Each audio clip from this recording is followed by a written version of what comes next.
Good morning, જય શ્રી કૃષ્ણ, હર હર મહાદેવ. જો new બ્લોગમાં તમારા બધાનું સ્વાગત છે. ને આજ જો વહેલા હાથ બધું કરી નાખ્યું છે. પાણી જુઓ, આમે પાણી પણ ભરાઈ ગયું હોય. તો પાણી વહેલું આવ્યું ને આપણે થોડાક વહેલા ઉઠી ગયા હતા અને જો નાસ્તો કરવા બેસી ગયા છે. નાસ્તો જો અહીંયા રોટલો રેડી કરી નાખ્યો છે અને અહીંયા ભાખરી, એવું કે મિતુલા પપ્પાને ભાખરી બહુ ભાવે. તો એ જો હવે ફ્રેશ થઈને આવે. કાંઈ લો, હાલો તો આવી જાઓ. ચાલો જો ચાય ગાળીને રાખ્યો છે, પણ એ કે આવું શું આવશે, ભલે પગ ચા ઠરી જાય અહીંયા આવશે. કામ ઝાઝા હોય ને એને પાછા, અમારે કઈ કામ જ ન હોય, એમ ક્યાં કઈ કામ જ કરી, અમારે કામ ઝાઝા ન હોય. હાલો હવે હાલો, ઠરી જઈશે. જો આવું આવું કરશે તો મને કઈ ચા ઠાર, પણ ચા ઠારું ને તારું ઈ ન આવે. જો કીધું તો આસન એ પાથરી દે, એમાં શું છે? જો એ હવે આસન પાથરે પછી એને આસન વગર ફાવે ને, આપણે તો બધું હાલે, બરોબર ને? તમે કપડા તમે પહેર્યા હોય એને જ આસન ગણો, અમારે પાથર ઉપર. તો પેલા તો હર હર મહાદેવ, મહાદેવ સીતારામ, જય ભોલેનાથ. તો હવે નાસ્તા કરી લઈ ને. હા, તમારું કામકાજ પૂરું થાય ત્યાં નાસ્તો થાય અમારે. બસ કઈક તો આપણે વહેલો મિત્રો કરું નાખ્યું, કેમ કે આપણે પછી વાઇટ ન જોઈએ, કેમ કે આપણે નોકરી જવાનું. નકર રવિવાર થાય તો હારે જ જમી, રવિવાર હોય તો કન્ટિન્યુ તને ટાઈમ હારે જ ભાઈ. કઈ કામ આડા હરક્યું હોય તો નકર ન હોય, નકર રવિવાર તને ટાઈમ હારે, બાકી તો છોકરાઓને થોડાક દિન નો ખાઈ ભાઈ. હવે મેળ આવી, હવે મેળે આવી ગયું હોય, કેમ કે પછી થોડા દી જેવું લાગે, કાંઈ પણ વસ્તુ છે ને થોડાક દી જેવી લાગે આપણને આખી જાય, પછી આપણે જીવવા માંડી કા રોજિંદાનું, કે પછી ટેવ પડી જાય.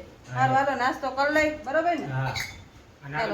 હા નાસ્તો કર. ચાલો આ ગાંઠિયા ન હોય, અહીં ગાંઠિયા ન હોય. ચાલો આપણે રેડી થઈ ગયા છે નોકરી ઉપર જવા માટે. જો અહીં મસ્ત આપણે થેલી બેલી દવા બધું ભેગું લઈ લીધું છે અને ચાલો જાય નોકરી. પણ આજનું જો વાતાવરણ જો એકદમ વાદળ છાયું છે, જાણે વરસાદ આવશે. 3 દીથી આવું ના ઉર્યા, ત્રીજો દી છે પણ વરસાદ નથી આવતો. ખબર નહીં હવે આવી જાવે કાલ આવે, આવી જાવે કાલ. તો એવું હતું કે આવશે જ, પણ આવ્યું અને વાદળા ચારેક થઈ ગયા હતા. સારું હાલો નોકરી ઉપર જાય. ચાલો બેસી ગયા છે જમવા. પોપટાણું થઈ ગયું છે ને આમ જુઓ મસ્ત અહીંયા કેરી સુધા નાખી છે અને ફુલાવર વટાણાનું શાક અને રોટલી, છાશ, આપણે છાશ તો કાઢી ને એલા, અને કાકડી. અને આમ જો આજ છે ને મિતુલા પપ્પાનો બર્થડે છે ને અમને કોઈને યાદ નહોતું. કાંઈ લાતો હેપી બર્થડે એમ નહીં, છોકરાએ ફોન આવ્યો તો છોકરાનો મિતુલભાઈ નો ફોન આવ્યો તો ખબર પડી કે આજ મિતુલા પપ્પાનો જ હેપી બર્થડે. ખબર જ નહોતી, મિતુલભાઈ ફોન આવ્યો કે આજ ખબર નથી શું કીધું, શું નવીન માં. મારો જન્મદિવસ છે, મને ખુદ ને ખબર નથી કેટલા કામમાં અમે વ્યસ્ત થઈશું. વિચાર કરો 24 કલાકમાંથી અમને ખાલી 100 કલાક મળે છે હુવાની, બાકી નવરાઈ નથી. મારા જન્મદિવસની મને ખુદ ને ખબર નથી. તો તમારા હેપી બર્થડે ઉપર છે ને એને જો આ થારી ભરીને તમને કેરી, આ કેરી હજી કઈક ખાઈને નાસ્તો નહીં કરી. હા આજે નાસ્તામાં કઈક અલગ આપણે છે ને આજ તમારા બર્થડે ઉપર તમને બધું ફ્રૂટ જ ખવડાવવું. આજ શું કયો? હા તો ફ્રૂટ ખાઈ નાખો. આ હેપી બર્થડે માં ફ્રૂટ, બધાય પીઝા ને બર્ગર ને એવું ખાવ, આપણે ફ્રૂટ ખાવ, બરોબર ને? છોકરાઓ કીધી તેને ખબર પડી, તને ખબર પડી હેપી બર્થડે.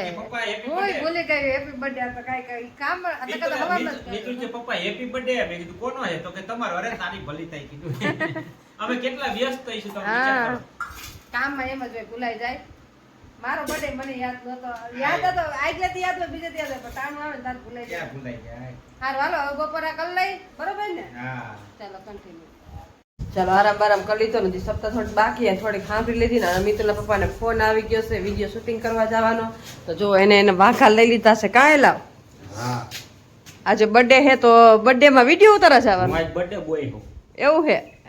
નાના છોકરા બર્થડે ગર્લ કહેવાય, બર્થડે બોય કહેવાય. હું બર્થડે બોય. મોટો યુટ્યુબર ભાવેશ ઠાકોર છે ને, એનો ફોન આવ્યો અને શૂટિંગ ચાલે છે, વિડિયો શૂટિંગ. તો કે ભૂરા કાકા આવી જાવ કે, તો આપણે આવી જઈએ. હા તો તમે જાવ હાલો. નામ ભૂરા કાકા છે, ઓમ નહીં હો. હા હા ઉપનામ બાપા, ઉપનામ ભૂરા કાકા છે.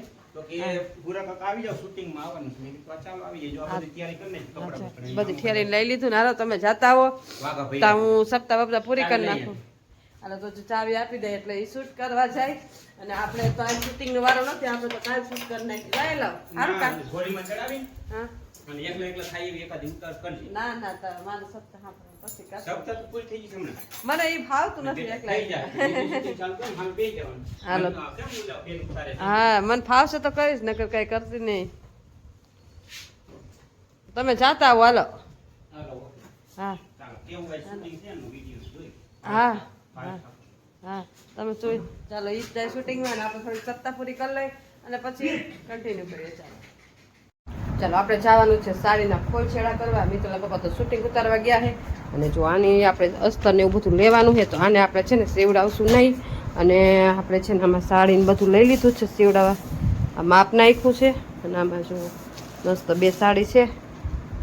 ફોલછેડા કરવા દેવા જવાની છે તો ફોલછેડા કરવા નાખી દે અને બ્લાઉઝ સીવડાવવા નાખી દે. સાડી તો કેટલી હોય પણ પછી ઘાટ કરતાં ઘરામાં મોંઘું થઈ જાય. તો સિલાઈ એટલી મોંઘી થઈ ગઈ ને કે વાત જ પૂછોમાં.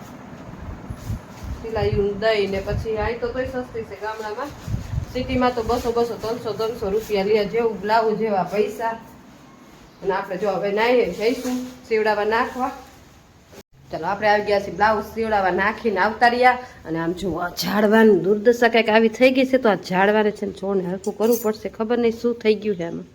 ઉપર છે ને રીતના પાણીનું જોવા રીતે લગભગ સેવાર જામી ગયો એને એવું લાગે છે. જુઓ તો આમાં તો નીકળી ગયું. આને છે ને ફરીથી પાછું વાવવું પડશે. પહેલાં છે ને ઉપરથી સેવાર કાઢીને આને હરખું મસ્ત વાવી દઈ. કેમ કે ખબર નહીં શું થઈ ગયું છે. જો આ રીતના કંઈક થઈ ગયું છે. બધું ખરાબ થઈ ગયું છે. ઉગ્યું છે જેટલું ચોઈટું એટલું ઉગ્યું છે. બાકી બધું ઉખડી ગયું છે. પેલા આને હરખું વાવી દે. ચાલો અચ્છા રાજકોટ જઈશું ને તો કુંડું તો લઈ આવવું જ છે. કેમ કે હા ઓલું થઈ ગયું છે. પ્લાસ્ટિકમાં વવાતું એક ન વવાતું. મેં તો ડોલમાં વાવી દીધું કે ખબર નહીં.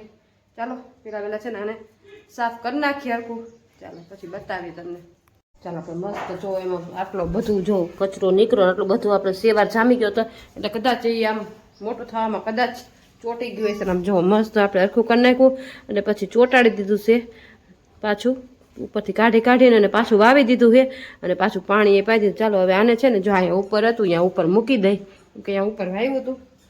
ચાલો થઈ ગયું હતું સરસ પણ ખબર નહીં કેમ સેવાર જામી ગયો ને એમાં હે ને મોટું ન થયું પાછું બરી ગયું ને પણ સરસ થઈ ગયું હતું. ચાલો અહીંયા મૂકી દઈએ આપણે. ચાલો એ રાખી દીધા છે ને જો અહીંયા ગોટલી હૂકવી નાખી છે મુખવાસ બનાવવા માટે. ઓલી વખતે ગોટલીનો મુખવાસ બનાવ્યો હતો ને મિત્રભાઈને મોકલી દીધો હતો અને અત્યારે પાછી ગોટલી હૂકવી નાખી છે. હવે એનો મારા માટે બનાવીશ. ચાલો કામકાજ કરી નાખ્યા ને ઝાડવાને બધું હરખું કરી નાખ્યું ને વાસણ ગોઠવી નાખ્યા છે ને આમ જો તમને બતાવું મિથુલા પપ્પા છે ને મસ્ત રાવણાની આખી ઠેલી ફ્રેન્ડની ઘરે ગયા હતા ને તો જો એને ફ્રેન્ડની મોટું બધું રાવણાનું ઝાડ છે ને આમ જો આટલા બધા રાવણા લઈ આવ્યા છે અને ખાવામાં એટલા મસ્ત આમ જો રાવણા એકદમ આખી રાવણાની ઠેલી ભેરી છે. જુઓ કોથળી ભરાઈ એટલા રાવણા લઈ આવ્યા છે. આખી કોથળી જુઓ રાવણાની ફ્રીજમાં મૂકી દીધા. કીધું બગડે નહીં અને રાવણા છે ને ખાવામાં એકદમ મીઠા છે. અને હા આપણે જાંબુડા ખાય તો જાંબુડા ખાટા લાગે પણ આ રાવણા છે ને એકદમ મીઠા લાગે. આ લગભગ 2-3 દી હાલશે જો હારા રહે ને તો. અને ખાવામાં તો એટલા મીઠા ને જાંબુડાઓ કેવા હોય કે આપણે ખાય તો ખાટા લાગે. રાવણા મેં પહેલી વાર ખાધા છે. ખબર નહીં કે રાવણા મીઠા આવતા છે. 2 એક જ કલરના હોય આવા જો આવા જ દેખાતા હોય. રાવણા આવા જ હોય ને જાંબુડા આવા જ હોય. ખબર નહીં આપણે તો પહેલી વાર ખાધા પણ ખાવામાં બહુ મીઠા છે. ટેસ્ટમાં ફેર દેખાય એક જ હરખું પણ ટેસ્ટમાં ફેર હોય. રાવણા હોય ને મીઠા હોય. કેને રાવણા ખાધા છે ને કેને જાંબુડા ખાધા છે ને કોમેન્ટ કરજો. અને કેવા સ્વાદમાં લાગે. મને તો રાવણા મીઠા લાગ્યા અને જાંબુડા ખાય ને તો થોડા ખાટા લાગે. એટલો તફાવત હોય કોને ખબર છે કોમેન્ટ કરજો. અમે તો ખાઈ ટેસ્ટમાં બહુ સારા. મને છે ને જાંબુડા કરતાં રાવણા આવી ગયા કેમ કે મેં તો પહેલી વાર ખાધા છે. જાંબુડા તો કેટલી વાર ખાધા છે પણ રાવણા પહેલી વાર ખાધા છે. ટેસ્ટમાં બહુ સરસ છે. સારું હાલ ચાલો આવી ગયા છે મિતુલા પપ્પાના. આમ જો કેવા લુગડા પહેરીને ગયા હતા અને કેવા લુગડા પહેરીને આવ્યા છે આમ જોઈ લ્યો તમે. જો નીચે આમ જો ઉપરથી નીચે જોવો. એટલે લુગડા ચેન્જ કરવા પડે ને કા કાંઈ વાંધો નહીં. જોરદાર બનાવ્યો ને. જો શૂટિંગ ના કપડા જો આમાં જો આ બેગ છે આ લઈને જવાનું શૂટ કરવાનું પાછા આવે તો કપડા બદલાવાનો ટાઈમ નહીં મળ્યો કાંઈ હા બધા હોય એટલે પછી ચેન્જ ન કર્યા તો કપડા બધું આવી ગયું છે. હવે અત્યારે પછી જો હવે આ લુગડાના વે કાઢીને પાછા મંદિરે જવાનું ધોતી. તમારા બર્થડેમાં તમે તો ગઈઢા બાપાનું પાત્ર ભજી લીધું એમ ને બર્થડે ઉપર. મેં કીધું મારા 47 વર્ષ બેઠું તો મારા સામું જોવા મળ્યા. 47 વર્ષ થઈ ગયા પૂરા કાકા. મેં કીધું 47 વર્ષના લાગતા તો હો નહીં. મારી ઉંમર માંથી ન લાગે બાકી કીધું હું છે ને એટલી ઉંમર થઈ ગઈ બાકી લાગે નહીં. હાલો તો હવે ચેન્જ કરો કપડા અને તમારે જવાનું છે મંદિરે. આમ જો અંધારું થઈ ગયું છે આપણે મંદિરની લાઈટ કરી નાખી આપણે ભગવાનની. જો ભગવાનની લાઈટ કરી નાખી છે. હવે એ મંદિરે જવાની તૈયારી કરશે ને આપણે કે દર્શન તૈયારી કરશું. બરોબર ને? ચાલો હવે તમે તમારા પાછા કપડા બદલી નાખે. ચાલો કન્ટિન્યુ. ચાલો વાલ પાણી થઈ ગયા છે ને હવે જો હું વાળી તૈયારી કરી. અને તો એટલો બફાટ છે. વરસાદ રાજકોટ પડ્યો, પછી આણંદ પડ્યો, પણ અહીં ગામડામાં અમારા ગામડામાં વરસાદ નથી પડ્યો. તો ગરમી જેટલી થશે કે બીજે વરસાદ પણ અહીં ગરમી બફારો છે. વાદળા થઈ ગયા છે પણ વરસાદ આવે કે નહીં કઈ ખબર કાંઈ એલા વરસાદ આવે કે નહીં કાંઈ નહીં ખબર નહીં. એટલું બફાટ થાય. હવે ચો મેળી પર ચટ જઈ જટ ખુઈ જાય કા બરોબર ને? કેમ કે નીચે તો રહેવાતું જ નથી. વરસાદ બીજે થાય પણ જ્યાં સુધી અહીં ન થાય ને ત્યાં ગરમીના પંખો પડે તોય આમ જો રાઈટ પડી ગઈ પણ તોય નીકળી ગઈ. સારું હાલો તો તમને આજનો મારો બ્લોગ કેવો લાગ્યો લાઈક શેર અને સબસ્ક્રાઈબ કરજો. મળશું કાંઈ એક નવા બ્લોગ સાથે. ત્યાં સુધી હર હર મહાદેવ.